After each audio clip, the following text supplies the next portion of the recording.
ஹாய்ங்க, இன்னைக்கு என்னன்னா எங்க இதன் குட்டிக்கு ரொம்ப பிடிச்ச பூசணிக்காய் பப்பு கூட்டு தான் செஞ்சிருக்கேன். இந்த பப்பு கூட்டு வந்து எங்க வீட்டில் உள்ள எல்லாருக்குமே ரொம்ப பிடிக்கும். சுட சுட சாதம் இந்த பப்பு கூட்டுல கொஞ்சம் போட்டு நல்லா நெய் ஊற்றி பிள்ளைங்களுக்கு ஊட்டி விட்டோம் அப்படின்னா நல்லா சாப்பிடும். இதன் குட்டிக்கு 6 மாசத்துல ஃபுட்டு கொடுக்க ஸ்டார்ட் பண்ணதுலேருந்தே இந்த பப்பு கூட்டையும் நாங்கள் சேர்த்துப்போம் வாரத்தில் ஒரு நாள். ரொம்ப ஹெல்த்தியானது இது, பேபி ஃபுட்டுன்னு கூட சொல்லலாம்.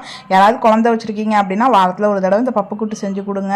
ஹெல்த்தியான மஞ்சள் பூசணிக்காய் பப்பு கூட்டு எப்படி செய்யலாம்னு பார்க்கலாமா? 1 கப் பாசிப்பருப்பு அப்படின்னா 2 கப் மஞ்சள் பூசணிக்காய் குட்டி குட்டியாக கட் பண்ணி 2யும் வாஷ் பண்ணி குக்கரில் சேர்த்துக்கணும். அப்புறம் வெங்காயம், தக்காளி, 2 பச்சை மிளகாய், உப்பு, மஞ்சத்தூள், பெருங்காயத்தூள், பூண்டு எல்லாத்தையும் குக்கரில் போட்டு தண்ணி ரொம்ப ஊற்றக்கூடாது. நான் காமிச்சிருக்க அளவுக்கு முழுகிற அளவுக்கு ஊற்றி ஒரு 4-5 விசில் விட்டோம் அப்படின்னா இந்த அளவுக்கு நல்லா மைய வெந்திருக்கும். அதுக்கப்புறம் அதை நல்லா பருப்பு கடையில் வச்சு கடைஞ்சி விட்டுட்டு எப்பயும் போல் ஒரு தாளிப்பு கொடுத்துட வேண்டியதுதான்.